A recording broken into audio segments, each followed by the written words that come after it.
Hi guys, welcome back to Harry vlogs. Guys, ಸ್ವಲ್ಪ ದಿನದಿಂದ sem exams ಇತ್ತು ಅಂತ ವಿಡಿಯೋ ಹಾಕೋಕ್ಕಾಗಲಿಲ್ಲ. ಇನ್ಮೇಲೆ ಕನ್ಸಿಸ್ಟೆಂಟ್ ಆಗಿರ್ತೀನಿ ಅಂತ ಹೇಳ್ತಾ ಬನ್ನಿ ಗೈಸ್, ಇವತ್ತಿನ ವ್ಲಾಗ್ನ ಸ್ಟಾರ್ಟ್ ಮಾಡೋಣ. ಗೈಸ್, ನಮ್ಮ ಸುದೀಪ್ ಅವರ ಮಾರ್ಕ್ ಮೂವಿಗೆ ಹೋಗೋಣ ಅಂತ ರೆಡಿಯಾಗಿ 1:30ಗೆ ಹೊರಟ್ವಿ. ಬಟ್ ಮೂವಿ ಸ್ಟಾರ್ಟ್ ಆಗಿದ್ದಂತೂ 1:20ಗೆ. ಎಲ್ಲ ನಮ್ಮ ಸಿಸ್ ಅವರಿಂದ ಲೇಟ್ ಆಯಿತು ಅಂತ ಬೇಗ ಬೇಗ ಹೋದ್ರೆ ಅಲ್ಲಿ ನೋಡ್ರೆ ನಮ್ಮ ಪ್ಲೇಸಲ್ಲಿ ಯಾರೋ ಕೂತಿದ್ರು. ಸೊ ಸ್ಟಾಫ್ ಅವ್ರಿಗೆ ಹೇಳಿ ಅವ್ರನ್ನ ಎಬ್ಬರಿಸಿ ನಾವು ಕೂತ್ಕೊಂಡ್ವಿ.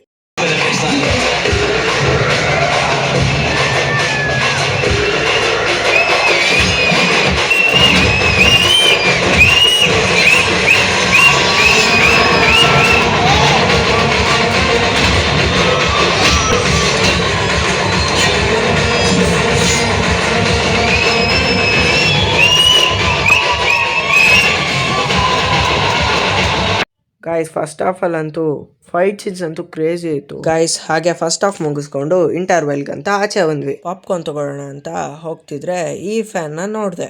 ಅದೇನೋ ಗಾಯ್ಸ್, ಈ ತರ RCB ಜರ್ಸಿನ ಯಾರು ಹಾಕೊಂಡ್ರೆ ನೋಡಕ್ ಒಂಥರ ಖುಷಿ. ಹಾಗೆ ಪಾಪ್ಕಾರ್ನ್ ಇಸ್ಕೊಂಡು ನಮ್ಮ ಸೀಟ್ ಹತ್ರಕ್ಕೆ ಬಂದ್ವಿ. ಗೈಸ್, ನಿಮಗೆ ಸ್ಟಾರ್ಟಿಂಗಿಂದಾನೇ ಹೇಳೋಣ ಅನ್ಕೊತಿದ್ದೆ ಗೈಸ್, ಈ ಥಿಯೇಟ್ರಲ್ಲಂತೂ ಕ್ರೇಜಿ ಇದೆ. ವೇರ್ ಸ್ಟಾಫ್ಸ್ ಅವರೆಲ್ಲಾನು ಚೆನ್ನಾಗಿ ಟ್ರೀಟ್ ಮಾಡ್ತಿದ್ದಾರೆ.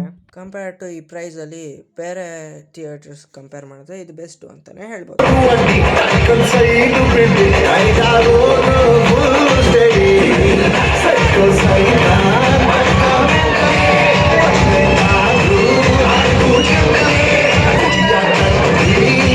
ಗೈಸ್, ಸೆಕೆಂಡ್ ಹಾಫು ಕ್ರೇಜಿ ಇತ್ತು. ಮಸ್ಟ್ ವಾಚಬಲ್ ಅಂತಲೇ ಹೇಳ್ಬೋದು.